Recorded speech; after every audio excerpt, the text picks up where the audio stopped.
All right, we are back for day number 10 of the daily live. And today I'm filming this one a little bit earlier because I need to go back to the gym because we are back to doing the two-a-day workout. So I'm going to be having a lot of fun just walking uphill on a treadmill. So I need to get back to the gym so I can actually get home and get some sleep at a decent time because I will be back on the road again tomorrow traveling for another speaking engagement.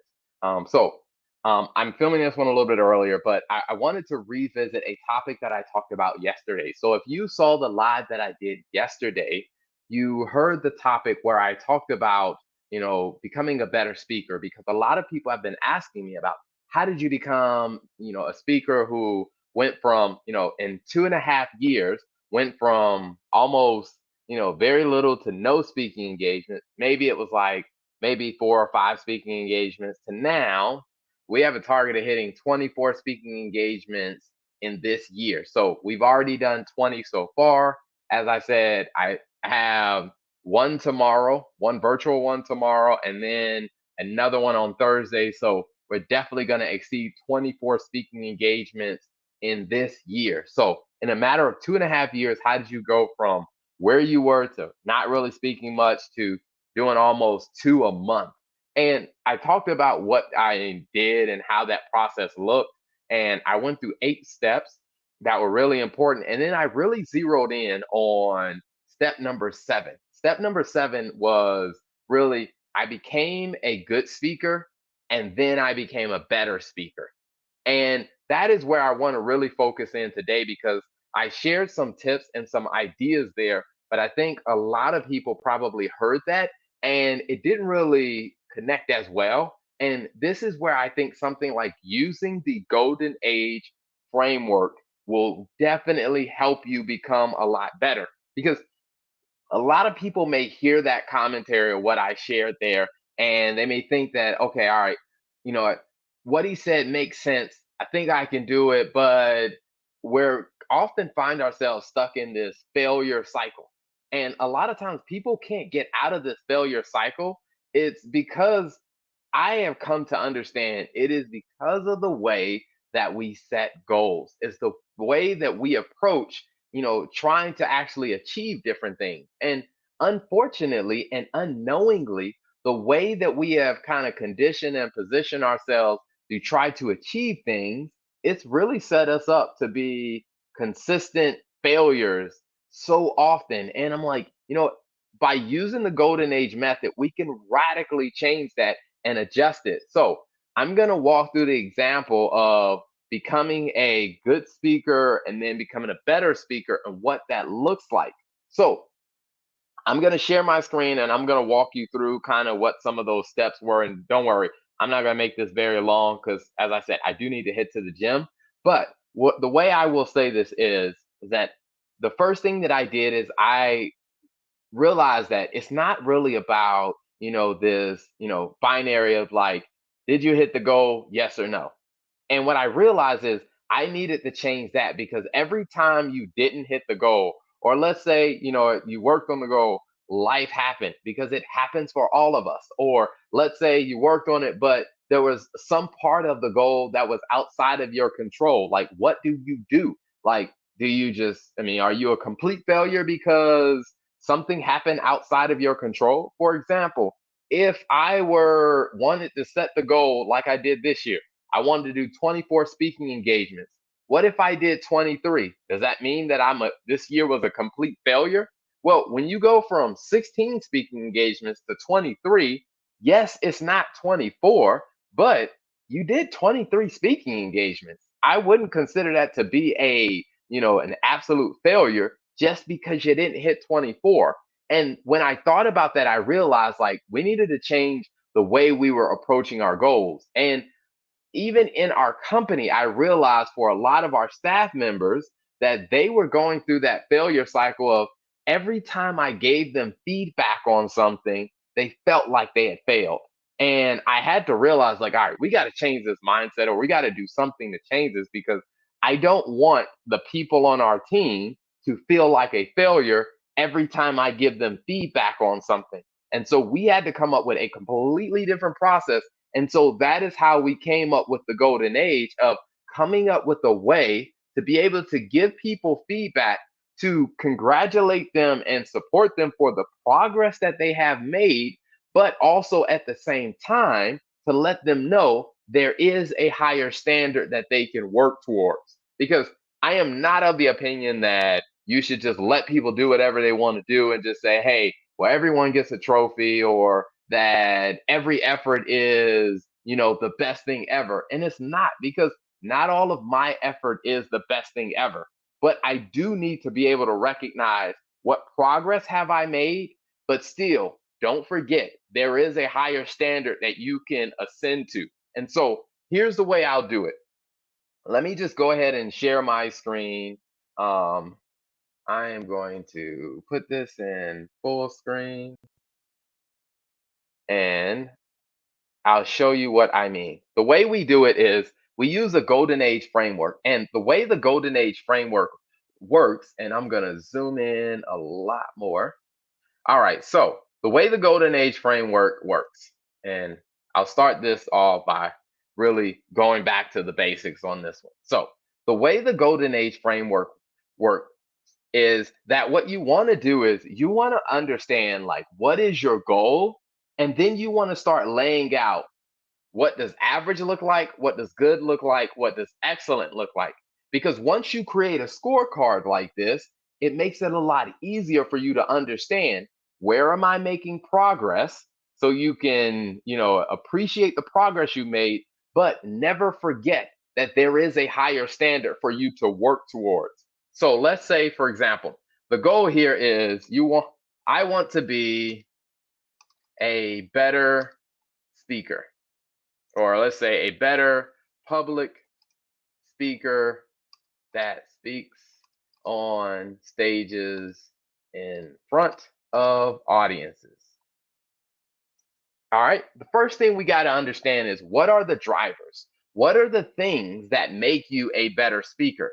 What are the things that are going to help you become a better speaker? Well, one of the ways to look at that is, all right, we need to work on your messaging. All right. And we also need to work on your tone. We also need to work on your timing.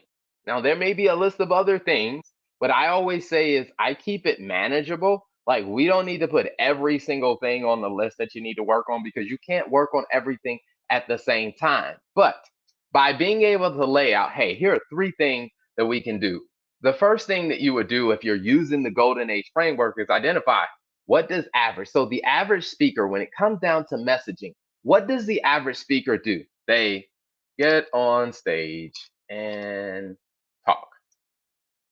Cool. That's what the average speaker does. What does a good speaker do? Well, they talk with a framework and a structure.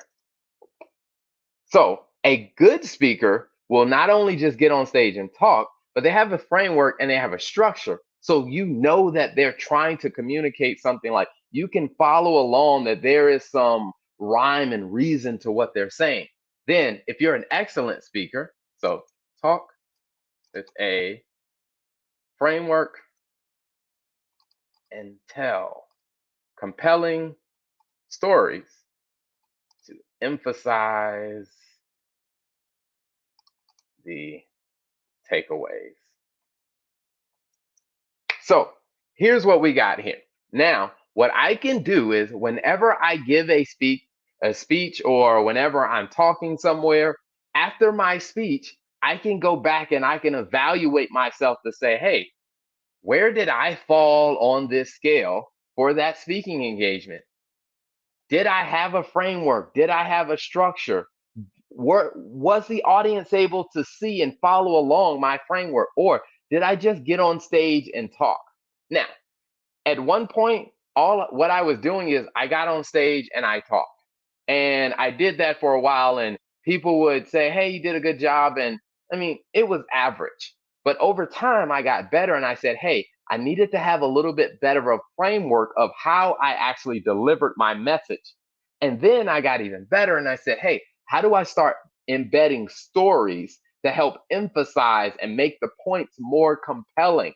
And as I started making my progress and improvement, what I noticed is that I became a better speaker and more opportunities started to come because I didn't just focus on, hey, I want to be a better speaker. I said, okay, all right, I want to be a better speaker, but what does it take for me to become a better speaker?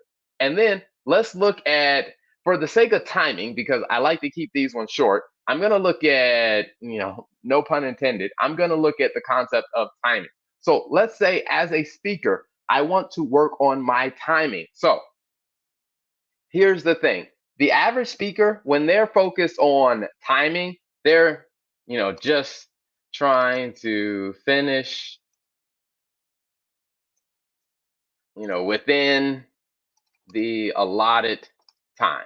Meaning, you give them 60 minutes, they're trying to get everything they need to say within 60 minutes. Now, if you're a good speaker, what they're really focused on is, how do I adjust to the audience? How do I read the audience and adjust to know when do I need to lean in on a point? So they're reading the audience as they speak to know what to focus on. Now, what I also notice is a lot of times when people are reading the audience, sometimes they don't actually finish their full content. So they get so wrapped up into reading the audience that they don't actually finish their content. Now, I will say, that doesn't mean that it's a bad speech, because there have been a lot of times where I've spoken at places where I didn't finish my content, but I focused on the pieces that people really wanted or the pieces that people really needed, and it came out to be a really good talk.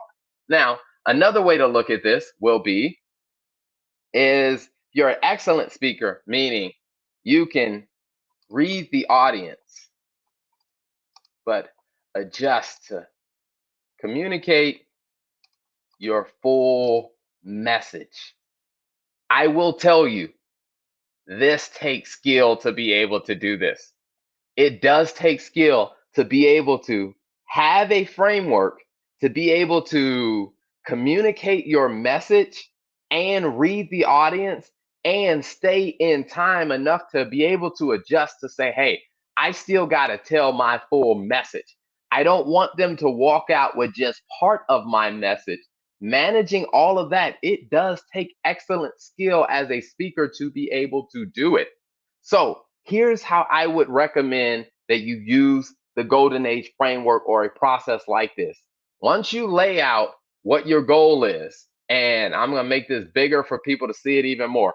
We lay out, here's what the goal is. Then we lay out, what are the things that I need to work on to actually achieve this goal? And then we say, what does an average speaker look like when it comes down to this category? What does a good speaker look like when it comes down to this category? What does an excellent speaker look like when it comes down to this category? Once I kind of lay out this scorecard, I can then say, where am I today? Let's say, for example, if I'm good here, but I am excellent here. What this tells me is I probably need to focus on, how do I go from good to excellent in this category? And then what I want to do is I want to lay out, what am I actually going to do to make sure that I get better at this? How am I going to go from good to excellent? Because that's what I need to focus on.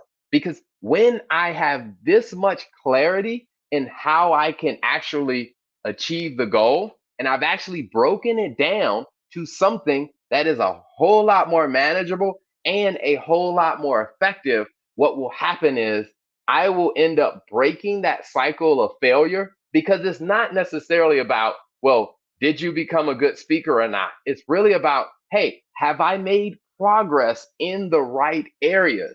And the way that I'm able to do this is by using this Golden Age framework. Now, if you haven't noticed by now, the whole term Golden Age is about average, good, excellent. If you take the first letter of all those words, it spells age. That is what we mean when we say the golden age. It's how to go from average to good to excellent. And this is a framework you can apply to any area of your life. So if there's a goal that you have, you can use this framework. So as I said, I need to head to the gym to really, continue the next phase of my workout plan as we are training to hike a 14er in the spring of next year.